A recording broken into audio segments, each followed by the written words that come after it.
네 애미랑 이모들이 군인이냐? 한번 불러봐 새끼야. 4대 독자 이등병의 눈을 군화발로 짓밟은 선임이 육군 참모 총장 엄마와 장군 이모들이 찾아와 개박살내는 참교육 이야기입니다. 구독과 좋아요를 해주시면 더 좋은 사연으로 보답하겠습니다. 경기도 파주의 겨울은 유난히 혹독했다. 임진강에서 불어오는 강바람은 야외 점호에 나온 병사들의 뼛속까지 파고들었다.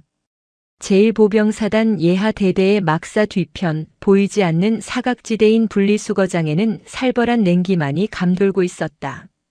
강한결 이병은 덜덜 떨리는 손으로 빈 상자를 정리하고 있었다. 그의 손등은 이미 터져서 피가 맺혀 있었다. 4대 독자로 태어나 귀하게만 자랐던 그에게 군대는 낯설고 두려운 곳이었다. 하지만 그는 어머니 맹호연 대장의 얼굴에 먹칠하지 않겠다는 일념 하나로 버티고 있었다. 야, 강한결. 등 뒤에서 들려온 목소리에 강한결의 어깨가 움찔했다. 황가독 병장이었다. 그는 이 소대의 제왕이자 악마였다. 황가독은 씹고 있던 껌을 강한결의 전투화 위에 뱉었다. 상자 정리하는데 1시간이 걸리냐? 동작이 군뱅이보다 느려 터졌어. 죄송합니다. 바로 마무리하겠습니다. 강한결은 황급히 허리를 숙였다. 하지만 황가독은 그 꼴이 마음에 들지 않았다. 곱상한 얼굴, 어딘가 귀티 나는 행동거지, 그리고 묵묵히 참아내는 그 눈빛이 묘하게 그의 열등감을 자극했다. 죄송하면 군 생활이 끝나냐? 야, 너희 집 잘 산다며. 아빠 뭐 하시냐? 평범한 회사원이십니다. 강한결은 거짓말을 했다. 아버지는 대기업 임원이었고 어머니는 육군 참모 총장이었다. 하지만 절대 말해서는 안 되었다. 거짓말하네. 딱 보면 알아. 너 같은 놈들이 사회에서 호의호식하다가 군대 와서 적응 못하고 관심병사 되는 거야. 황가독이 군홧발로 강한결의 정강이를 걷어찼다. 억소리와 함께 강한결이 바닥에 쓰러졌다. 일어나. 엄살 부리지 말고. 강한결은 이를 악물고 일어났다. 어머니는 늘 말씀하셨다. 군인은 강해야 한다고. 어떤 부당함 앞에서도 꺾이지 않는 것이 군인 정신이라고. 하지만 그 가르침은 이곳 부조리가 지배하는 음지에서는 통하지 않았다. 그날 밤이었다. 중대장 방관수 대위는 퇴근 준비를 하며 당직 사관에게 지시했다. 오늘 사단 검열 기간이니까 애들 밖으로 돌리지 말고 조용히 시켜. 사고 치면 다 죽는다고 전해.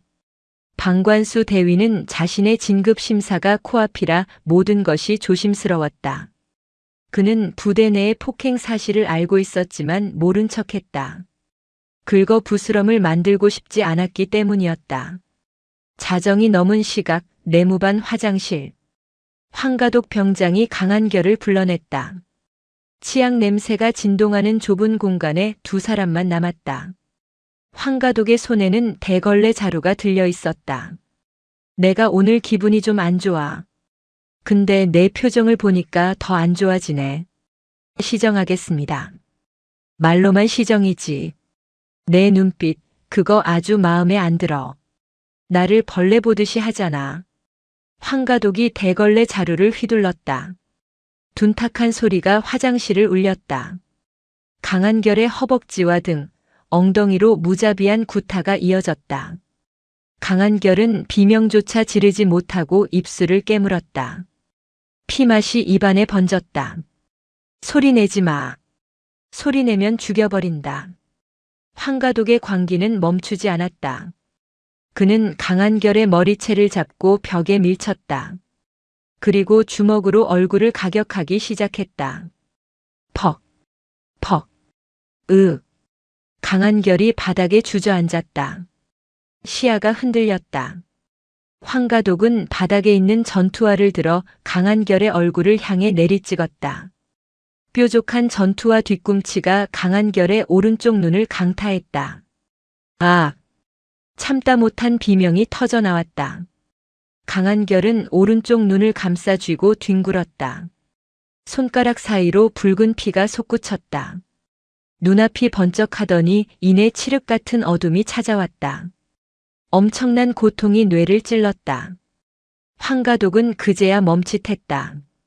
바닥에 흐르는 피의 양이 심상치 않았다. 야, 일어나봐. 엄살 피우지 말고. 하지만 강한결은 일어나지 못했다. 그는 고통 속에 의식을 잃어갔다. 다음 날 아침 국군 고양병원. 방관수 중대장은 응급실 복도에서 초조하게 서성이고 있었다. 그는 사건 보고서를 조작하느라 밤을 새웠다. 단순 작업 중 부주의로 인한 자재 낙하 사고. 그는 그렇게 적었다. 폭행은 없었다. 그래야만 했다. 군의관이 나왔다. 표정이 심각했다. 환자 상태가 어떻습니까? 안구 파열입니다. 각막 손상이 너무 심해요. 시신경까지 다쳤을 가능성이 큽니다. 실명 위기입니다. 이거 단순히 물건에 부딪힌 상처가 아닙니다. 둔기에 의한 타격 흔적이에요. 아, 그 친구가 넘지면서 모서리에 찧었다고 하던데요. 방관수는 땀을 닦으며 둘러댔다. 어쨌든 여기서 수술 못합니다. 국군 수도병원으로 이송해야 합니다. 보호자에게 연락했습니까? 아직이요. 지금 하려고 합니다. 방관수는 떨리는 손으로 강한결의 자력 표신 상명세서를 꺼냈다. 어머니 연락처가 있었다. 직업란에는 주부라고 적혀 있었다. 그는 안도의 한숨을 내쉬었다. 그냥 평범한 아줌마겠거니 했다. 전화가 연결되었다. 여보세요. 강한결 이병 어머니 되십니까? 수화기 너머에서 차분하고 낮은 목소리가 들려왔다. 그렇습니다만. 아, 여기 1사단 강한결 이병 소속 중대장입니다. 다름이 아니라 강한결 이병이 작업 중에 실수를 해서 좀 다쳤습니다. 눈을 좀 다쳤는데 수술이 필요할 것 같아서 연락드렸습니다. 상대방은 잠시 말이 없었다. 그 짧은 침묵이 방관수의 등골을 서늘하게 했다. 많이 다쳤습니까? 아닙니다. 그냥 좀 찢어진 정도인데 군 병원 규정상 보호자 동의가 필요해서요. 별거 아닙니다. 알겠습니다. 지금 어디입니까? 국군 수도병원으로 이송 중입니다. 뚝. 전화가 끊겼다. 방관수는 고개를 갸웃거렸다. 목소리에 감정 변화가 전혀 없었다. 아들이 다쳤다는데 놀라지도 않는 건가? 그는 몰랐다. 그 침묵이 폭풍 전의 고요함보다 더 무서운 것임을. 충청남도 계룡대 육군본부. 육군 참모총장실의 거대한 집무실에는 긴장감이 감돌고 있었다. 맹호연 대장은 방금 받은 전화를 내려놓고 창밖을 바라보고 있었다. 그녀의 손은 책상 위 유리가 깨질 듯 꽉 쥐어져 있었다. 작업 중 실수. 그녀는 나직이 뇌까렸다. 40년 군 생활을 한 그녀의 직감은 경고음을 울리고 있었다. 내 아들은 덤벙대지 않는다. 누구보다 신중하고 조심성 많은 아이가 작업 중에 눈이 터지도록 다쳤다. 그것도 부주의로. 이것은 거짓이다. 맹호연은 인터폰을 눌렀다. 비서실장. 헬기 대기시켜. 목적지는 성남 국군 수도병원이다. 총장님 30분 뒤에 국방장관님 주재 회의가 있습니다. 취소해. 아니, 불참한다고 전해. 내 새끼 눈이 멀게 생겼는데 장관이고 나발이고가 무슨 소용이야. 그녀의 목소리에서 짐승의 으르렁거림 같은 살기가 느껴졌다. 비서실장은 더 이상 토를 달지 못했다. 맹호연은 즉시 단축번호 1번, 2번, 3번을 차례로 눌렀다. 첫 번째 통화. 수도방위사령부. 언니 무슨 일이야? 맹소의 중장의 목소리였다. 한결이가 다쳤다. 1사단이다. 수도병원으로 간다. 너도 와라. 지금 바로 출발해. 두 번째 통화. 국군정보사령부. 큰언니. 맹주의 소장의 목소리는 나른했지만 내용을 듣자마자 날카롭게 변했다. 누구 짓이야? 북한 놈들이야. 아니, 내부의 적이다. 내 정보력 좀 써야겠다. 알았어. 내 밑에 있는 블랙 요원들 다 풀게. 1사단 그놈들 뼛속까지 털어줄게. 세 번째 통화. 육군수사단. 충성. 육군수사단장입니다. 막내 맹지의 준장이었다. 지희야. 수사관 챙겨. 단순 사고로 위장된 것 같다. 냄새가 나. 감히 우리 조카를 건드려 놓고 조작질을 해. 내가 가서 그놈들 가죽을 벗겨놓을게. 대한민국 육군을 움직이는 4명의 여장군, 일명 맹자매가 동시에 움직이기 시작했다. 그들의 이동 경로는 그대로 군의 비상 상황이 되었다. 국군 수도병원 응급실 앞. 방관수 대위는 커피를 마시며 시간을 때우고 있었다. 강한결은 수술실로 들어간 상태였다. 그때 병원 입구가 소란스러워졌다. 충성, 충성. 복도에 있던 병사들과 간호장교들이 일제히 벽에 붙어 경례를 했다. 방관수는 무슨 일인가 싶어 고개를 돌렸다. 그리고 마시던 커피를 바닥에 떨어뜨렸다. 검은색 베레모를 쓴 장군이 걸어오고 있었다. 어깨에는 별이 3개. 수도방위 사령관 맹소의 중장이었다. 그녀의 뒤로 정예 헌병들이 따라붙고 있었다. 수방사령관님이 여길 왜? 놀람은 거기서 끝나지 않았다. 반대편 복도에서 선글라스를 낀 여군 장군이 나타났다. 별 2개. 정보사령관 맹주의 소장이었다. 그녀의 주위에는 살벌한 기운을 풍기는 사복 차림의 요원들이 있었다. 그리고 수술실 통제구역 문이 열리며 육군수사단장 맹지의 준장이 걸어 나왔다. 3명의 장군이 한자리에 모였다. 방관수는 다리가 후들거려 서 있을 수가 없었다. 이건 꿈일 것이다. 그때였다. 병원 옥상에서 헬기 착륙 소리가 들리더니 엘리베이터 문이 열렸다. 4개의 별. 대한민국 육군 서열 1위. 육군 참모총장 맹오연 대장이 모습을 드러냈다. 병원의 공기가 순간 멈췄다. 병원장이 버선발로 뛰어나왔다. 총장님, 방문하신다는 연락을 못 받았습니다. 맹오연은 병원장을 지나쳐 수술실 앞으로 직진했다. 그리고 동생들을 둘러보았다. 상황은? 막내 맹지희가 보고했다. 안구 파열, 안화 골절. 전치 12주 이상입니다.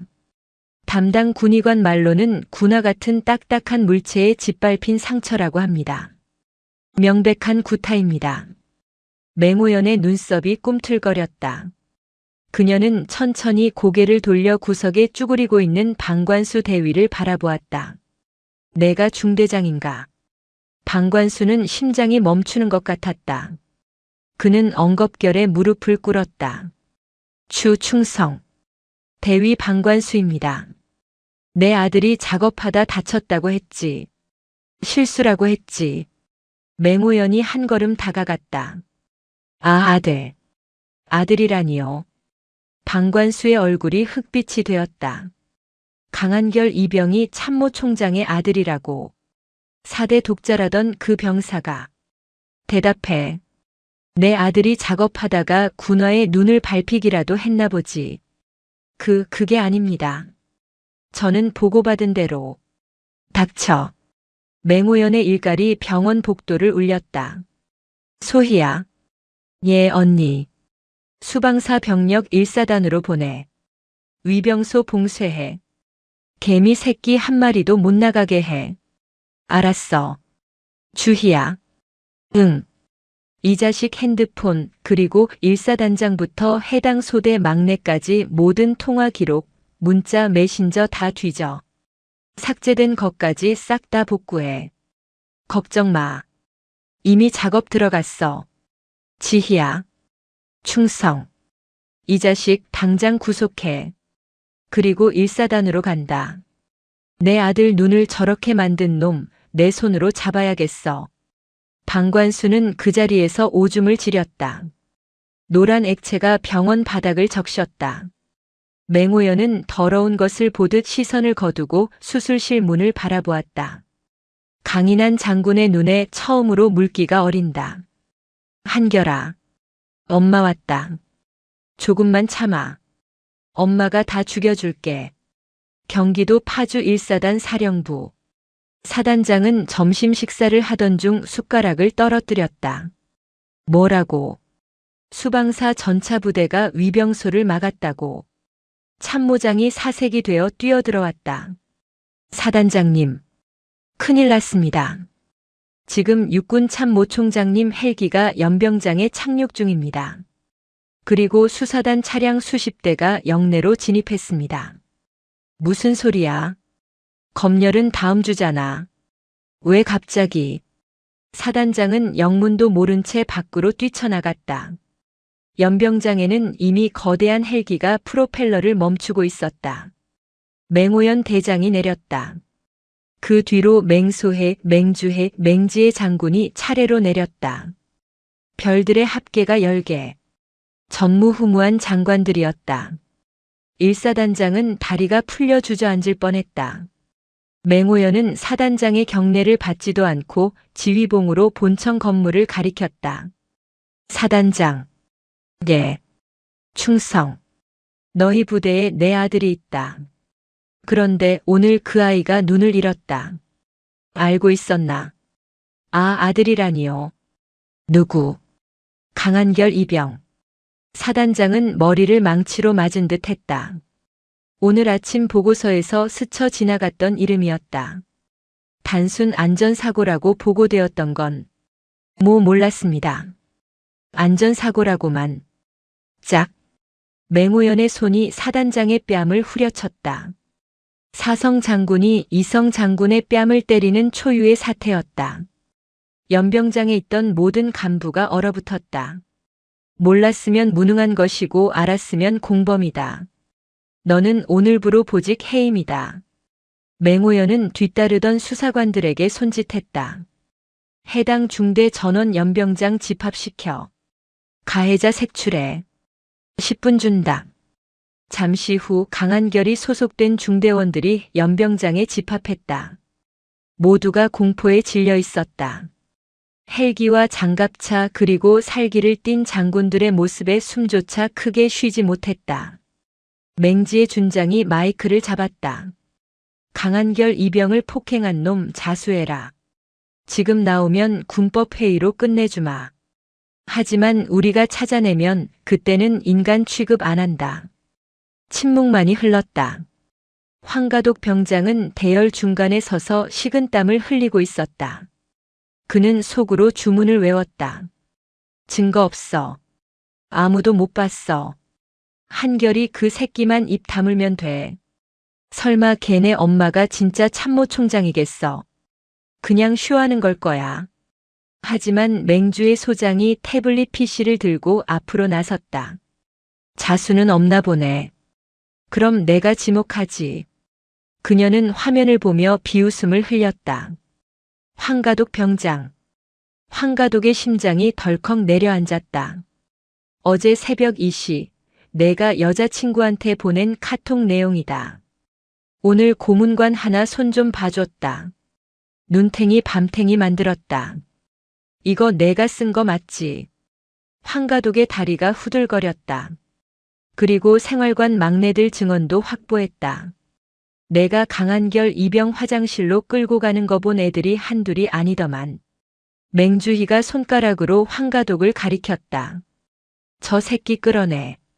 검은 정장을 입은 정보사 요원들이 대열로 뛰어들었다. 그들은 짐승을 사냥하듯 황가독을 낚아채 바닥에 내동댕이 쳤다. 이거나. 증거 있어. 내가 안 그랬어. 황가독이 발악했다. 맹호연 대장이 천천히 황가독 앞으로 걸어갔다. 그녀의 군화 발소리가 황가독의 심장을 짓밟는 것 같았다.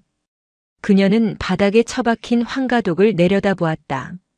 내가 내 아들 눈을 그렇게 만들었나.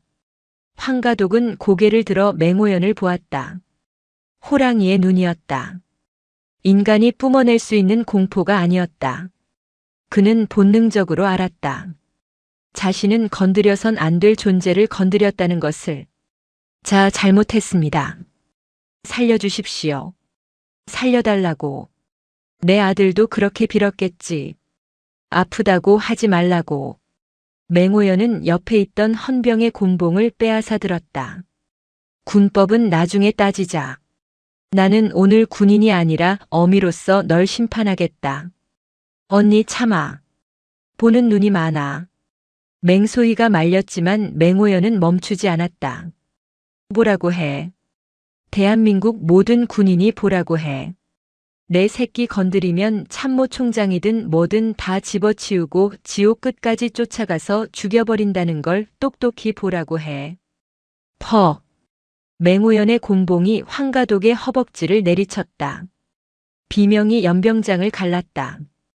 이건 내가 때린 내 아들의 다리 몫이다. 퍼. 이건 내가 짓밟은 내 아들의 자존심 몫이다. 연병장은 공포의 도가니였다. 참모총장의 직접적인 응징. 그것은 법보다 무서운 혈육의 분노였다. 황가독은 고통과 공포에 질려 기절해버렸다. 맹호연은 곤봉을 던져버리고 거친 숨을 몰아쉬었다. 그녀는 뒤돌아 사단 참모들을 노려보았다. 이 부대는 썩었다. 중대장부터 분대장까지 방조한 놈들 전원 영창 쳐넣어. 그리고 사단 전체 훈련 중지하고 정신교육 실시해. 내가 직접 감독한다. 그녀는 다시 헬기로 향했다. 수도병원으로 돌아간다. 한결이 깨어날 때까지 옆에 있을 거다. 헬기가 다시 하늘로 떠올랐다. 파주의 하늘 아래 악인들은 심판대에 올랐고 정의의 칼날은 이제 막 춤을 추기 시작했다. 1사단 헌병대 지하 취조실. 지상의 소음이 완전히 차단된 그곳은 냉기만이 감돌았다. 평소라면 헌병들이 위압적인 자세로 피의자를 신문했겠지만 오늘은 상황이 달랐다. 헌병 대장조차 취조실 밖에서 안절부절 못하며 서성이고 있었다. 취조실 안 방관수 대위는 철제 의자에 묶인 채 떨고 있었다. 그의 앞에는 육군 수사단장 맹지의 준장이 팔짱을 낀 채 앉아 있었다. 그녀의 눈빛은 먹잇감을 앞에 둔 살무사처럼 차갑고 집요했다. 방관수 대위. 맹지희가 침묵을 깨고 입을 열었다. 네, 단장님. 저는 정말 몰랐습니다. 아이들끼리 장난치는 줄 알았습니다. 방관수는 앵무새처럼 같은 말을 반복했다. 맹지희는 입꼬리를 살짝 올렸다. 비웃음이었다. 장난이라. 그래, 100번 양보해서 폭행은 몰랐다고 치자. 그럼 이건 뭘까?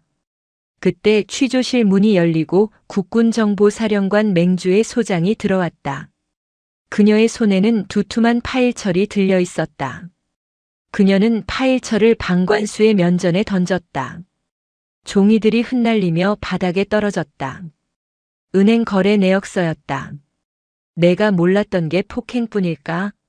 아니면 내 차명 계좌로 들어온 이 돈들의 출처도 몰랐다고 할 건가? 맹주희가 방관수의 머리채를 잡아 젖히며 귓가에 속삭였다. 황가독 병장 아버지. 불법 도박 사이트 운영자지. 그 돈으로 내가 도박빚 갚은 거 우리가 모를 줄 알았나. 방관수의 동공이 지진이라도 난 듯 흔들렸다. 그걸 어떻게 해? 정보사를 물로 보나 보네. 대한민국에서 숨소리 빼고는 다 찾아내는 게 우리야. 내 놈은 황가독이 소대 내에서 왕 노릇하는 걸 묵인해주는 대가로 매달 300만 원씩 받아 처먹었어.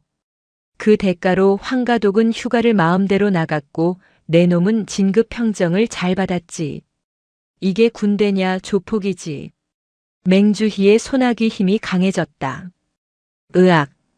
아픕니다. 내 조카는 눈이 터졌어. 너는 고작 머리카락 당겨지는 게 아프냐. 맹지희가 자리에서 일어나 방관수의 멱살을 잡았다. 너는 단순 직무유기가 아니야. 뇌물수수, 범인 은닉, 증거인멸, 그리고 특수상해 방조. 군복 벗는 걸로 안 끝나. 평생 감방에서 썩게 해주마. 내가 받은 그 더러운 돈, 변호사 선임비로 다 써도 부족할 거다. 옆방 취조실에서는 황가독이 미쳐가고 있었다. 아무도 들어오지 않았다. 불도 켜주지 않은 암흑 속에서 그는 자신의 거친 숨소리만 듣고 있었다. 공포는 상상력을 자극했다. 자신이 저지른 짓들이 주마등처럼 스쳐 지나갔다. 살려줘. 제발. 그때 스피커에서 맹호연 대장의 목소리가 흘러나왔다. 녹음된 것이 아니었다. 실시간으로 방송되는 지옥에서 온 선고였다. 황가독. 거기서 내가 지은 죄를 하나하나 복기해라. 내 아들이 느꼈던 어둠과 공포를 아주 조금이라도 맛봐라. 나는 널 법정에 세우기 전까지 절대 꺼내주지 않을 것이다. 황가독은 바닥을 긁으며 오열했다. 하지만 그 울음소리는 방음벽에 막혀 밖으로 새어나오지 못했다. 같은 시각 1사단 수색대대 막사. 지상작전 사령부 감찰팀이 들이닥쳤다. 맹소의 중장의 지시로 시작된 대대적인 감찰이었다. 관물대, 행정반 컴퓨터, 병사들의 마음의 편지함까지 모조리 압수되었다. 먼지 하나라도 나오면 다 보고해. 이 부대 간부들 옷 벗을 각오해라. 감찰관들의 서슬 퍼런 조사의 부대는 초토화되었다. 숨겨져 있던 부조리들이 고구마 줄기처럼 엮여나왔다. 간부들의 상납 비리, 병사 간의 가혹행위, 보급품 횡령. 1사단은 대한민국 최전방의 수호자가 아니었다. 썩어 문드러진 고름 덩어리였다. 맹자매의 칼날은 그 고름을 터뜨리고 있었다. 성남 국군 수도병원 VIP 병동. 수술실 앞에 수술 중 램프가 꺼졌다. 6시간에 걸친 대수술이었다. 맹호연 대장은 벤치에 앉아 고개를 숙이고 있었다. 천하를 호령하는 육군 참모총장의 어깨가 작게 떨리고 있었다. 문이 열리고 집도의가 나왔다. 국내 최고의 안과 권위자였지만 맹호연 앞에서는 잔뜩 긴장한 표정이었다. 총장님. 맹호연이 벌떡 일어났다. 어떻게 됐나? 최선을 다했습니다만. 집도의는 차마 말을 잇지 못하고 고개를 떨구었다. 맹호연의 심장이 덜컥 내려앉았다. 안구 파열이 너무 심각했습니다. 안구 적출은 피했지만 시신경이 완전히 끊어졌습니다. 오른쪽 눈의 시력은 회복 불가능합니다. 영구 실명입니다. 병동 복도에 정적이 흘렀다. 뒤따라온 맹소해, 맹주해, 맹지희도 입을 다물었다. 하. 맹호연은 깊은 탄식을 내뱉으며 벽을 짚었다. 다리에 힘이 풀렸다. 내 아들 그림 그리기를 좋아해서 미대 진학을 꿈꾸던 그 맑은 눈을 가진 아이가 이제 평생 한쪽 눈으로만 세상을 봐야 한다니. 미안합니다. 총장님. 정말 면목 없습니다. 집도의가 90도로 고개를 숙였다. 맹호연은 떨리는 손으로 의사의 어깨를 잡았다. 아니네. 자네 탓이 아니야. 살려준 것만으로도 고맙네. 흉터. 흉터만이라도 좀 덜 남게 해주게. 맹호연은 비틀거리는 걸음으로 회복실로 향했다. 마취에서 깬 강한결은 붕대를 감은 채 누워 있었다. 오른쪽 눈 부위의 통증보다 곁에서 느껴지는 어머니의 숨결이 더 아프게 다가왔다. 엄마. 갈라진 목소리가 나왔다. 그래. 한결아. 엄마 여기 있다. 맹호연이 아들의 손을 두 손으로 감싸 쥐었다. 그 강인하던 손이 눈물로 젖어들었다. 미안해. 엄마가 미안해. 내가 널 그 지옥 같은 곳에 보내서. 울지 마세요. 강한결은 보이지 않는 손을 들어 어머니의 뺨을 더듬었다. 저 괜찮아요. 진짜예요. 안 아파요. 바보 같은 녀석. 눈이 멀었는데 안 아프긴 뭐가 안 아파. 뒤에서 훌쩍이는 소리가 들렸다. 막내 이모 맹지희였다. 독종 수사관도 조카 앞에서는 눈물 많은 이모일 뿐이었다. 한결아. 이모가 그 새끼들 아주 작사를 내놨어. 다시는 햇빛 못 보게 해줄게. 한결아 작은 이모야. 너 사고 싶은 거 다 말해. 이모가 정보사 예산 다 끌어다가라도 사줄게. 페라리? 람보르기니? 말만 해. 맹주희가 오열하며 외쳤다. 야, 조용히 안 해. 애 안정 취해야 하는데. 큰 이모 맹소희가 동생들을 나무랐지만 그녀의 눈가도 붉게 충혈되어 있었다. 강한결은 힘겹게 미소를 지었다. 이모들 저 저녁 안 해요. 병실에 찬물을 끼얹은 듯 정적이 흘렀다. 뭐라고? 맹호연이 놀란 눈으로 아들을 바라보았다. 의병 제대 안 한다고요. 저 아직 1년 남았습니다. 군인으로서 임무 마치고 당당하게 제대할 겁니다. 엄마 아들이잖아요. 안 돼. 절대 안 돼. 눈도 안 보이는데 무슨 군 생활이야. 당장 저녁 시킬 거야. 엄마. 강한결의 목소리에 힘이 실렸다. 제가 여기서 도망치면 저를 그렇게 만든 그놈들이 비웃을 거예요. 꺼봐라, 장군 아들이라고 빽 믿고 도망간다 그러겠죠. 저는 증명하고 싶어요. 제가 약해서 당한 게 아니라는 걸. 그리고 저 같은 피해자가 더 이상 나오지 않게 제가 그 부대를 바꿀 거예요. 맹호연은 말을 잇지 못했다. 언제나 어리고 유약하다고만 생각했던 아들이었다. 그런데 그 아들이 자신보다 더 깊은 군인 정신을 보여주고 있었다. 후. 맹호연은 눈물을 닦고 아들을 바라보았다. 고집은 누굴 닮아서. 그래. 내 뜻이 정 그렇다면 말리지 않겠다. 대신 조건이 있다. 뭔데요? 이제부터는 숨기지 마라. 내가 누구 아들인지, 내 뒤에 누가 있는지 당당하게 드러내고 부대를 지휘해라. 병사가 아니라 이 일사단의 주인처럼 행동해. 강한결은 고개를 끄덕였다. 알겠습니다. 필승. 비록 침대에 누워 있었지만 그의 경내 자세는 그 어느 때보다 절도 있었다. 4명의 여장군은 조카의 경례를 받아주었다. 병실 안에는 슬픔 대신 뜨거운 결의가 차오르고 있었다. 일주일 후 일사단 연병장. 초겨울의 칼바람보다 더 매서운 한파가 부대를 덮쳤다. 육군본부 징계위원회가 일사단 내에 설치되었다. 이것은 전례 없는 일이었다.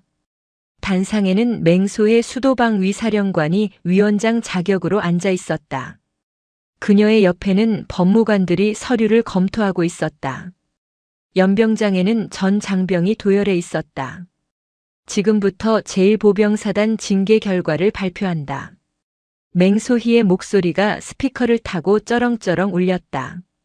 전 사단장 소장 김철수, 지휘감독 소울 및 사건 은폐 묵인, 보직 해임 및 강등.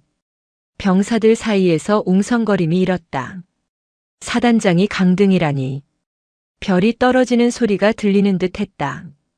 대위 방관수, 뇌물수수, 특수폭행 방조 직무유기, 파면 및 징역 15년 구형, 군 검찰로 이첩. 포승줄에 묶인 방관수가 헌병들에게 끌려나왔다. 계급장은 이미 뜯겨나간 상태였다. 그는 고개를 들지 못하고 질질 끌려갔다. 병장 황가독, 특수상해 상습 공갈, 협박, 불법 도박, 징역 20년 구형, 군 교도소 수감. 황가독은 휠체어에 타고 있었다. 며칠간의 강도 높은 조사로 반송장이 되어 있었다. 그가 끌려나가자 병사들 사이에서 억눌린 환호성이 터져 나오려 했다. 그때 부대 정문으로 검은색 세단 한 대가 난입했다. 국회의원 배지가 달린 차량이었다. 방관수 대위의 외삼촌인 국방위 소속 국회의원이었다. 잠깐, 멈추시오. 국회의원이 차에서 내려 단상으로 씩씩거리며 올라왔다. 맹 장군, 이게 무슨 월권행위요? 내 조카를 파면이라니. 재판도 아직 안 끝났는데. 맹소희는 자리에서 일어나지도 않고 그를 쳐다보았다. 의원님, 여기는 군사작전 구역입니다. 민간인이 함부로 떠들 곳이 아닙니다. 뭐? 민간인? 내가 국방위원이야. 예산 심의권 가진 사람이라고. 당신들 예산 다 깎아버릴 거야. 의원이 삿대질을 해댔다. 맹소희는 피식 웃었다. 그녀는 무전기를 들었다. 수방사 전차대대 정문으로 진입해. 쿠구구구궁. 땅이 울리기 시작했다. 부대 정문이 부서질 듯 열리며 K의 흑표 전차 2대가 흙먼지를 일으키며 들어왔다. 거대한 포신이 단상을 향해, 정확히는 국회의원의 차를 향해 돌아갔다. 으악! 뭐야? 의원이 기겁하며 뒷걸음질 쳤다. 의원님, 제 조카는 눈을 잃었습니다. 제가 잃을 게 있어 보입니까? 맹소희가 천천히 자리에서 일어나 의원 앞으로 다가갔다. 180cm가 넘는 장신의 그녀가 의원을 내려다보았다. 방관수가 받은 뇌물, 의원님 차명 계좌로 일부 흘러들어간 정황, 제 동생 주희가 다 파악했습니다. 지금 여기서 예산 타령하실 때가 아닐 텐데요. 검찰청에서 소환장 날아갈 겁니다. 그게 무슨... 끌어내. 맹소희의 지시에 헌병들이 국회의원의 양팔을 잡고 끌고 나갔다. 천하무적 같았던 권력자가 군인들 손에 짐짝처럼 들려 나가는 모습에 병사들은 카타르시스를 느꼈다. 징계 발표가 끝나고 맹소희는 마이크를 잡았다. 오늘부로 1사단은 다시 태어난다. 부조리, 폭행, 다시 한번 내 귀에 들리면 그때는 징계로 안 끝난다. 전차로 밀어버릴 것이다. 알겠나? 알겠습니다. 병사들의 함성이 파주 벌판을 뒤흔들었다. 그것은 단순한 대답이 아니었다. 오랜 억압에서 풀려난 해방의 외침이었다. 한편 병원에서는 강한결이 퇴원 준비를 하고 있었다. 검은 안대를 쓴 그의 모습은 이전의 유약한 이병이 아니었다. 그는 거울 속에 비친 자신의 외눈을 바라보았다. 이제 울지 않는다. 나는 강해져야 한다. 맹호연 대장이 병실로 들어왔다. 그녀의 손에는 새로운 전투복이 들려 있었다. 어머니가 직접 다림질한 칼주름이 잡힌 어급 전투복이었다. 입어라. 복귀해야지. 강한결은 어머니가 건넨 전투복을 입었다. 왼쪽 가슴에 달린 강한결이라는 명찰이 빛났다. 엄마, 다녀오겠습니다. 그래. 가서 보여줘라. 내가 누구 아들인지. 맹호연은 아들을 안아주었다. 그리고 귓가에 속삭였다. 힘들면 뒤를 봐라. 엄마와 이모들이 언제나 너를 지키고 있을 테니까. 강한결은 씩씩하게 병원을 나섰다. 병원 밖에는 맹소혜, 맹주혜, 맹지의 세 이모가 각자의 관용차 앞에 서서 조카를 기다리고 있었다. 가자, 우리 조카. 이모들이 부대까지 에스코트해 줄게. 검은색 세단 4대와 헌병 오토바이들의 호위를 받으며 외눈의 이병 강한결은 다시 전장으로 향했다. 지옥 같았던 1사단, 이제는 그가 주인이 되어 바꿀 그곳으로. 경기도 파주 1사단 신병교육대 사격장. 탕, 탕, 탕. 총성이 고막을 때렸지만 표적지는 깨끗했다. 탄착구는커녕 표적지 외곽조차 마치지 못한 총알들이 흙먼지만 일으켰다. 사격 중지. 통제관의 목소리에 강한결 일병 진급은 입술을 깨물며 소총을 내려놓았다. 검은 안대를 쓴 왼쪽 눈이 욱신거렸다. 오른쪽 눈 하나로 조준을 하려니 원근감이 사라져 표적지가 춤을 추듯 흔들려 보였다. 강일병. 무리하지 마라. 너는 열외해도 된다고 하지 않았나. 새로 부임한 중대장 박정석 대위가 조심스럽게 다가왔다. 그는 강한결을 모셔야 할 VIP로 대하고 있었다. 맹오연 참모총장의 아들이라는 사실이 밝혀진 뒤 부대 간부들은 그를 신주단지 모시듯 했다. 그것이 강한결은 죽기보다 싫었다. 아닙니다. 할 수 있습니다. 0점만 다시 잡으면 됩니다. 하지만 중대장님, 저는 군인입니다. 총을 못 쏘는 군인은 군인이 아닙니다. 탄약 더 주십시오. 강한결의 눈빛은 형형하게 빛나고 있었다. 박대위는 그 기세에 눌려 탄약통을 내주었다. 그날 밤 강한결은 모두가 잠든 시각에 몰래 연병장 한 구석에서 PRI 사격술 예비 훈련을 하고 있었다. 바둑알을 총열 위에 올려놓고 격발 연습을 했다. 떨어지면 다시 올리고 또 올렸다. 오른쪽 눈이 뻑뻑해져 눈물이 흘러도 멈추지 않았다. 한쪽 눈이 없으면 남은 눈을 2배로 뜨면 된다. 아니, 온몸의 감각을 눈으로 만들면 된다. 그는 어머니의 말을 되새겼다. 맹오연 대장은 아들이 복귀할 때 안아주지 않았다. 그저 낡은 야전 교범 하나를 주머니에 찔러주었을 뿐이다. 그 책의 첫 장에는 이렇게 적혀 있었다. 핑계 대지 마라. 적은 내 사정을 봐주지 않는다. 일주일 뒤 기록 사격날. 사단장이 직접 참관을 왔다. 강한결의 사로 주변에는 긴장감이 감돌았다. 병사들이 수군거렸다. 야, 외눈박이가 쏠 수 있겠냐? 백으로 들어왔는데 사격은 못하겠지. 총장 아들이라며. 못 맞춰도 만발 처리해주는 거 아니야? 비아냥거리는 소리가 강한결의 귀에 꽂혔다. 그는 심호흡을 했다. 왼쪽 눈의 어둠을 받아들이고 오른쪽 눈의 초점을 극한으로 좁혔다. 바람 소리가 들렸다. 심장 박동 소리가 방아쇠를 당기는 손가락 끝에 전달되었다. 타앙. 첫발이 표적지 정중앙을 꿰뚫었다. 타앙. 탕. 타타탕. 연달아 불을 뿜는 총구. 20발의 사격이 끝났다. 표적지가 레일을 타고 앞으로 다가왔다. 와! 통제관이 탄성을 질렀다. 20발 전탄명 중 그것도 전부 가슴 정중앙 심장 부위에 탄착군이 형성되어 있었다. 100원짜리 동전 하나로 가려질 만큼 정교한 사격이었다. 사단장이 박수를 쳤다. 대단하다. 정말 대단해. 호랑이 새끼는 고양이 소리를 내지 않는다더니. 강한결은 뜨거워진 총열을 식히며 하늘을 올려다보았다. 이제 아무도 그를 불구자나 낙하산이라 부르지 못할 것이다.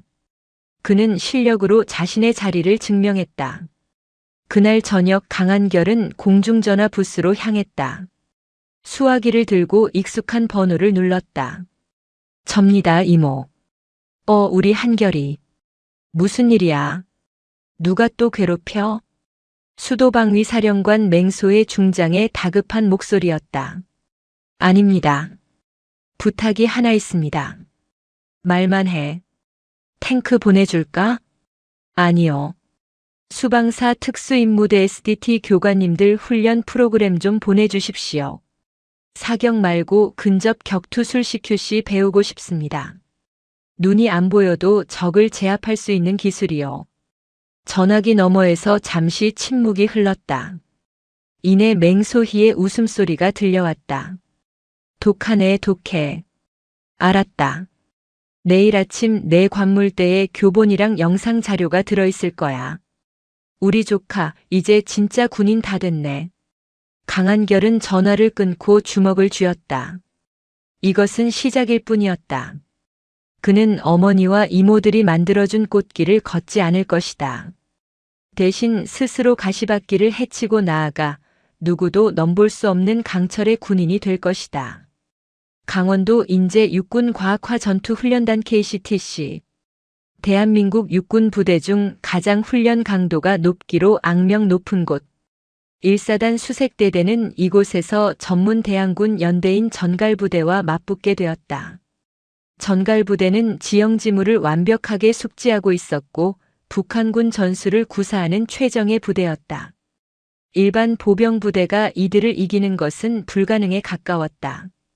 강한결이 속한 분대는 최전방 정찰 임무를 맡았다. 한결아, 너는 후방에서 경계나 서라.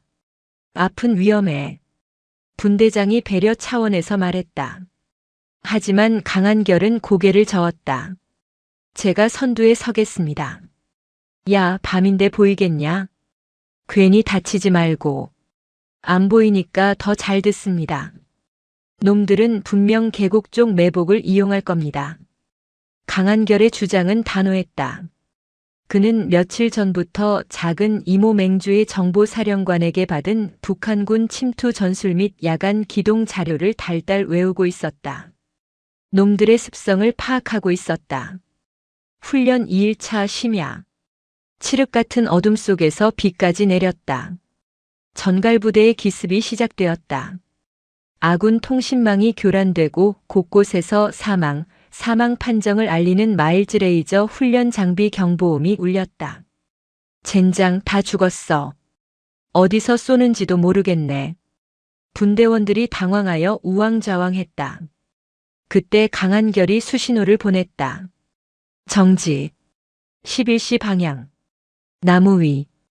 분대장은 반신반의했지만 강한결이 가리키는 곳을 향해 조명탄을 쏘아 올렸다. 펑.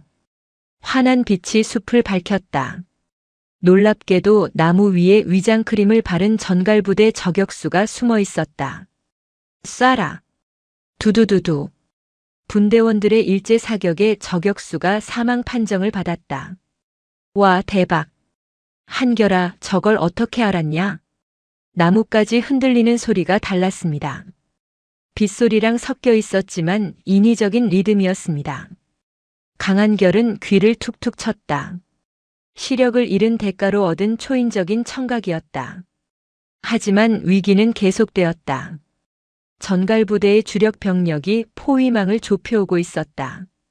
중대장은 전사했고 지휘 체계가 무너졌다. 그때 강한결의 머릿속에 번뜩이는 아이디어가 스쳤다. 역정보를 흘려야 합니다. 그는 노획한 적군의 무전기를 집어들었다. 그리고 완벽한 북한 사투리로 무전을 쳤다. 동무들, 여기는 3조다. 적주력이 600고지로 도주 중이다. 포위망을 그쪽으로 집중하라. 강한결은 어릴 적부터 연극을 좋아해 성대모사에 능했다. 게다가 정보사 자료를 통해 북한군 용어를 완벽히 습득하고 있었다. 알았다. 3조. 즉시 이동한다. 적 지휘부가 속아 넘어갔다. 전갈부대의 병력이 600고지로 몰려가며 포위망에 구멍이 뚫렸다. 지금입니다. 뚫어야 합니다. 강한결이 앞장섰다. 그의 분대는 적의 빈틈을 파고들어 적진 깊숙이 침투했다. 그리고 텅 빈 적 지휘소에 수류탄 모의탄을 투척했다. 적 연대장 사살. 1사단 승리. 훈련 통제실에서 이 상황을 지켜보던 훈련단장은 입을 다물지 못했다. 저 병사 도대체 누구야? 혼자서 전갈부대 하나를 가지고 노는데? 그때 통제실 한켠에 앉아있던 검은 선글라스의 여인, 맹주의 소장이 미소를 지으며 커피를 마셨다. 제 조카입니다. 핏줄은 못 속이죠. 정보전의 핵심을 알고 있네요. 훈련이 끝나고 강한결은 영웅이 되었다. 하지만 그는 자만하지 않았다. 승리의 기쁨보다 더 큰 깨달음을 얻었기 때문이다. 정보와 지략이 있으면 총알 한 발 쏘지 않고도 적을 무너뜨릴 수 있다는 것을.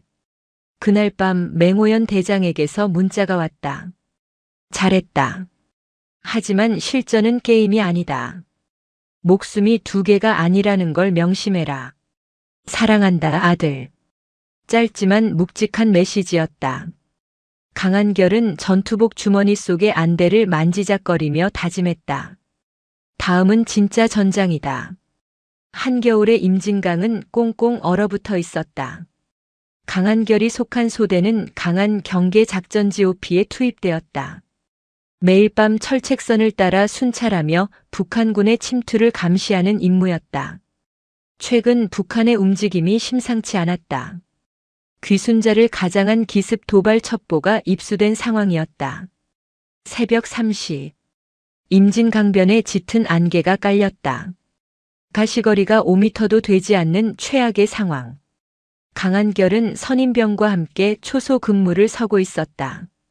아, 춥다. 한결아, 라면 하나 끓여 먹을까? 안 됩니다. 근무 중 취식 금지입니다. 이 자식이 꽉 막혀가지고. 야, 안개 때문에 아무것도 안 보이는데 누가 오겠냐? 선임병이 투덜거리는 순간이었다. 강한결의 귀가 쫑긋 섰다. 얼음이 갈라지는 소리. 아주 미세했지만 자연적인 소리가 아니었다. 누군가가 얼음 위를 기어오고 있었다. 멈추십시오. 전방의 이상 징후. 뭐? 아무 소리도 안 들리는데? 강한결은 즉시 수화기를 들고 상황실에 보고했다. 진돗개 하나 발령 요청. 적 침투 의심. 그 순간 안개 속에서 섬광이 번쩍였다. 쾅! 초소 바로 앞에서 수류탄이 터졌다. 선임병이 비명을 지르며 쓰러졌다. 방탄유리가 박살나고 파편이 튀었다. 습격이다. 적군은 특수부대였다. 그들은 순식간에 철책을 절단하고 초소로 난입하려 했다. 강한결은 쓰러진 선임병을 끌어내고 기관총 방아쇠를 당겼다. 두두두두두. 지원 요청. 여기는 13초소. 적 다수 출현. 아군 부상. 상황은 절망적이었다. 지원 병력이 오려면 최소 10분이 걸렸다. 적은 최소 1개 분대 규모였다. 총알이 빗발치고 초소는 벌집이 되어가고 있었다. 그때 강한결의 스마트워치가 진동했다. 어머니가 준 비상용 특수 단말기였다. 그는 버튼을 눌렀다. 엄마. 아니, 총장님. 1사단 13초소.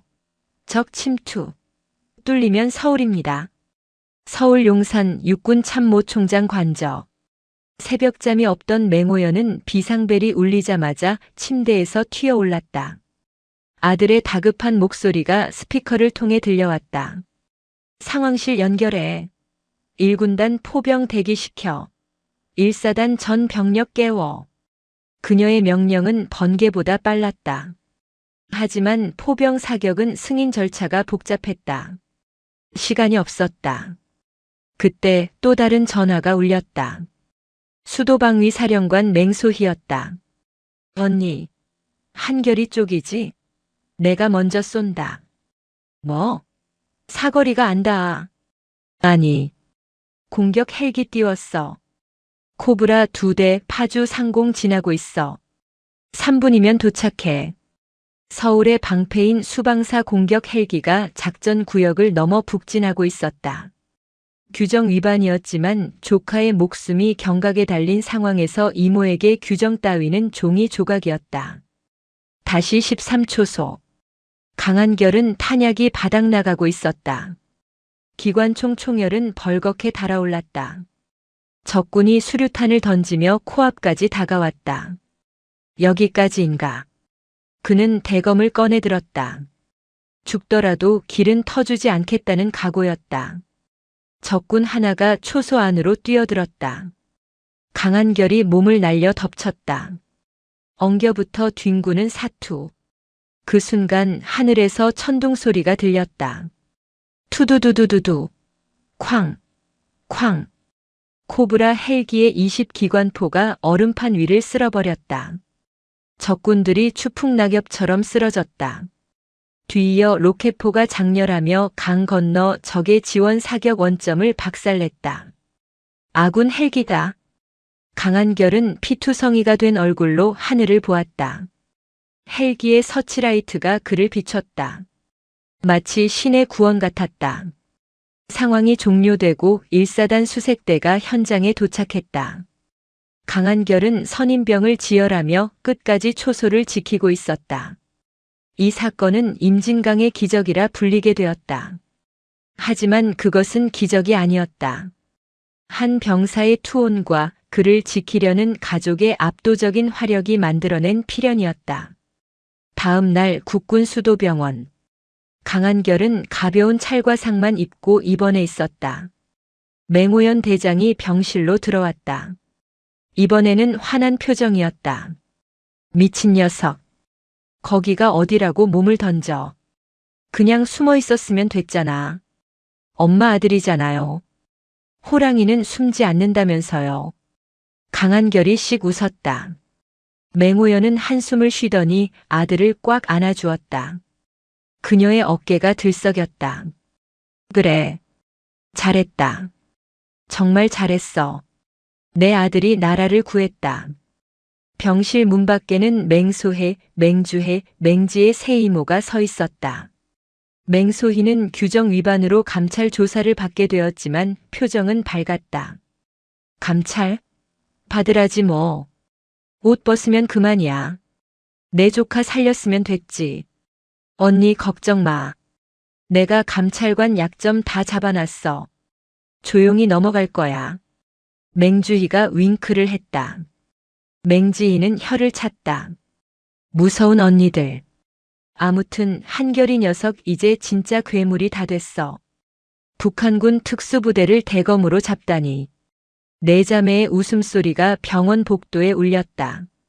강한결 외눈의 호랑이는 이제 누구의 보호도 필요 없는 대한민국 최강의 군인으로 다시 태어나고 있었다. 강한결이 상병을 달고 분대장이 되었다. 그의 왼쪽 눈을 가린 검은 안대는 이제 1사단 전진부대의 상징이 되었다. 병사들은 그를 애꾸는 호랑이라고 불렀지만 그 별명에는 조롱이 아닌 경외심이 담겨 있었다. 하지만 평화는 오래가지 않았다. 신병이 들어왔다. 이름은 오세진. 아버지가 국회 국방위원회 여당 간사인 거물급 국회의원이었다. 오세진은 입대 첫날부터 삐딱했다. 훈련소에서부터 우리 아빠가 누군지 아느냐며 조교들을 협박했다는 소문이 파다했다. 이병 오세진. 내무반 신고식 때도 그의 눈빛은 거만했다. 그는 강한결의 안대를 보고 픽 웃었다. 뭐야? 분대장이 병신이네. 그 속마음이 강한결의 귀에는 들리는 듯 했다. 다음 날 아침 점호. 오세진은 환자라고 주장하며 연병장 집합을 거부했다. 의무대 진료 기록도 없었다. 오세진 이병. 나와라. 꾀병은 통하지 않는다. 강한결이 생활관 문을 열고 말했다. 오세진은 모포를 뒤집어 쓴 채 대꾸했다. 아, 허리가 아프다고요. 우리 아빠한테 전화해서 민원 넣기 전에 나가시죠. 순간 생활관의 공기가 얼어붙었다. 선임병들이 기겁했다. 감히 애꾸는 호랑이에게 그리고 그 뒤에 있는 어마어마한 배경을 모르는 하룻강아지가 덤빈 것이다. 강한결은 조용히 다가갔다. 그리고 모포를 확 걷어냈다. 일어나. 아씨. 건드리지 말라고 했대. 오세진이 벌떡 일어나며 강한결의 멱살을 잡으려 했다. 하지만 그의 손은 강한결의 옷깃에 닿기도 전에 제압당했다. 강한결은 한 손으로 오세진의 팔을 꺾어 침상에 눌러버렸다. 아파요. 이거 폭행이야. 우리 아빠한테 다 이를 거야. 일러라. 지금 당장 일러라. 강한결이 낮게 으르렁거렸다.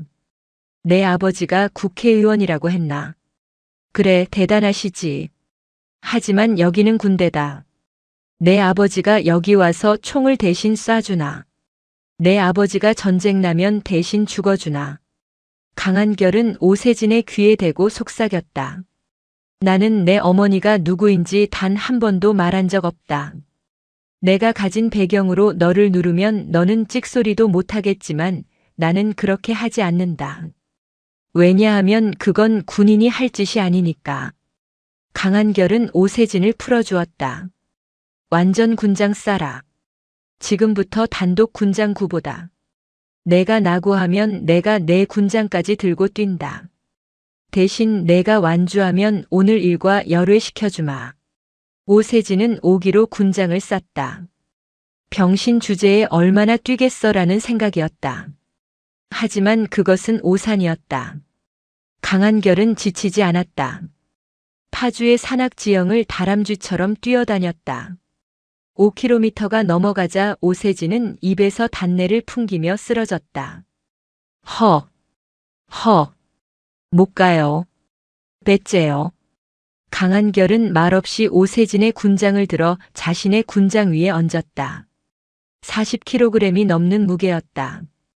그리고 오세진의 팔을 잡아 끌었다. 일어나.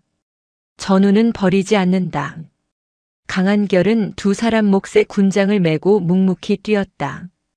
땀이 비오듯 쏟아져 안대를 적셨지만 그는 멈추지 않았다. 오세진은 그 거대한 등을 보며 충격을 받았다. 자신이 믿던 아버지의 권력이 저 땀방울 앞에서는 얼마나 초라한 것인지 깨달았다. 훈련이 끝나고 오세진은 강한결 앞에 무릎을 꿇었다. 죄송합니다. 제가 잘못했습니다. 강한결은 물통을 건넸다. 마셔라. 그리고 기억해라. 계급장은 아버지가 달아주는 게 아니라 내가 흘린 땀으로 다는 거다. 그날 저녁 맹호연 대장은 아들의 활약상을 보고받고 있었다. 그녀의 책상 위에는 오세진의 아버지인 오 의원의 민원 전화 내역이 올라와 있었다. 오 의원이라. 감히 내 아들이 있는 부대에 전화를 걸어. 맹호연은 비서실장을 불렀다.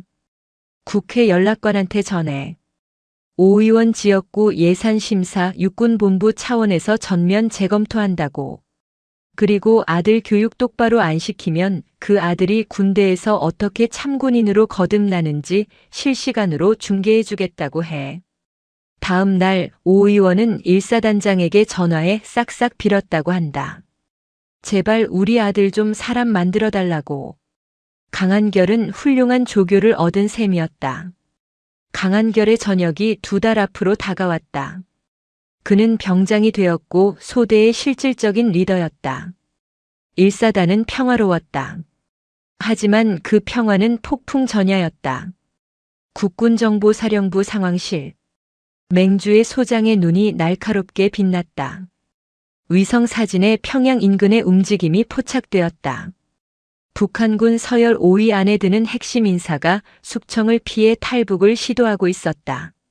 문제는 그가 가진 핵탄두 소형화 설계도였다. 북한 정찰총국은 그를 잡기 위해 최정의 암살조를 난파시켰다. 접선 장소가 어디야? 파주 1사단 섹터입니다. 오늘 밤입니다. 맹주희는 즉시 언니들에게 연락했다. 비상이야. 단순 귀순이 아니야. 북한 놈들이 작정하고 내려오고 있어. 한결인의 구역이야. 그 시각 강한결은 매복 작전 중이었다. 비무장지대 DMZ 수풀 속에 숨어 전방을 주시하고 있었다. 부스럭. 소리가 났다. 고라니가 아니었다. 훈련된 인간의 발소리였다.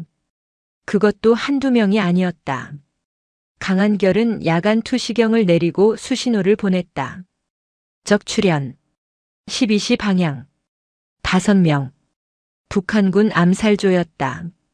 그들은 귀순자를 쫓고 있었다. 저 멀리서 한 남자가 필사적으로 철책을 향해 뛰어오고 있었다. 살려주시라요.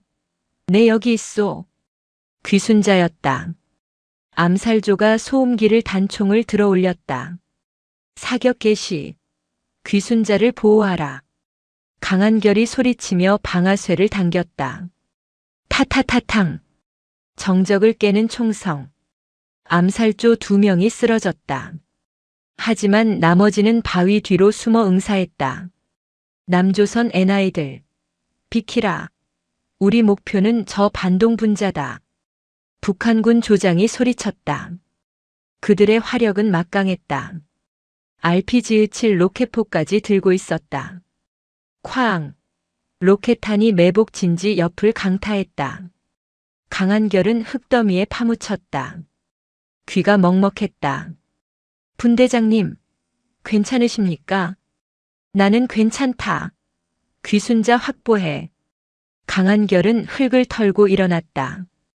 귀순자는 철책 앞에서 다리에 총을 맞고 쓰러져 있었다. 암살조가 그를 확인 사살하려 다가가고 있었다. 거리가 너무 멀었다. 사격으로는 늦었다.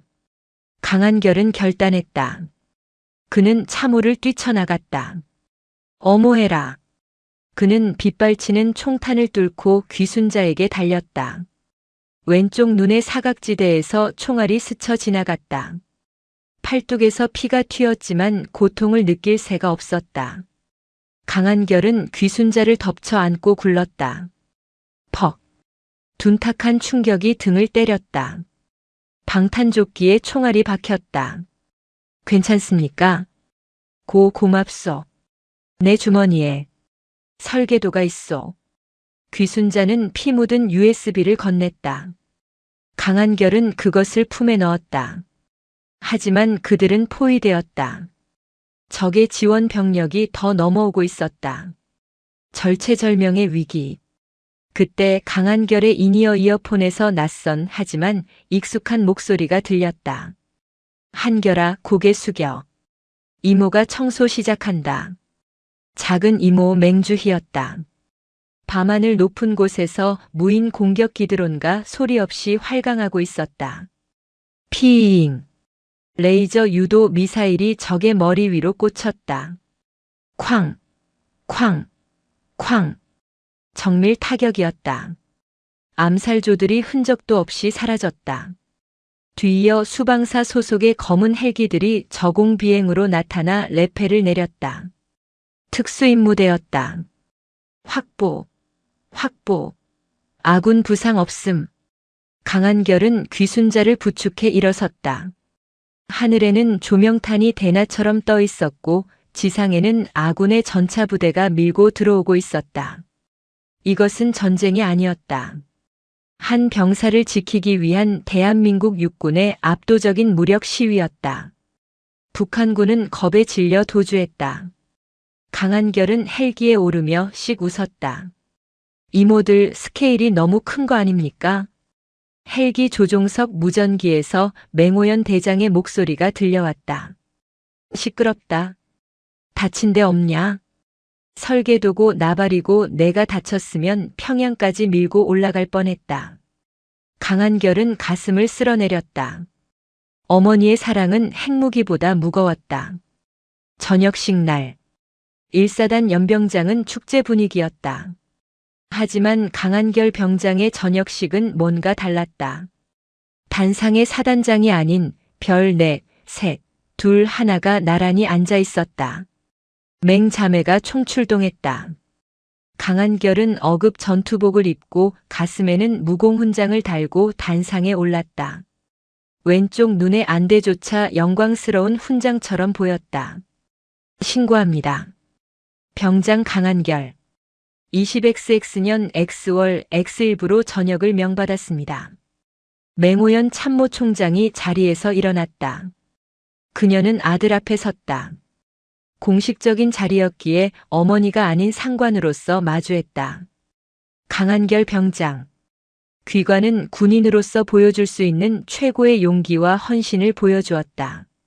내 아들이어서가 아니라 대한민국 군인으로서 존경을 표한다. 맹호연은 거수 경례를 올렸다.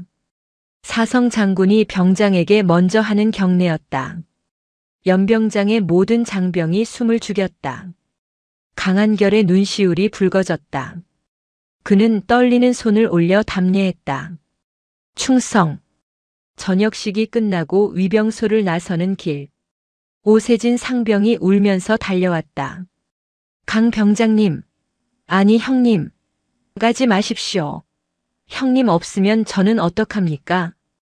개과천선한 오세진은 이제 강한결의 가장 충실한 부하가 되어 있었다. 울지 마라. 내가 이제 분대장이다. 애들 괴롭히지 말고 아빠 찬스 쓰지 마라. 강한결은 오세진의 어깨를 쳐주고 정문을 나섰다. 정문 밖에는 검은색 세단들이 대기하고 있었다. 맹자매가 사복으로 갈아입고 기다리고 있었다. 이제는 장군이 아닌 이모들 그리고 엄마였다. 아들, 고생했다. 맹호연이 달려와 아들을 껴안았다.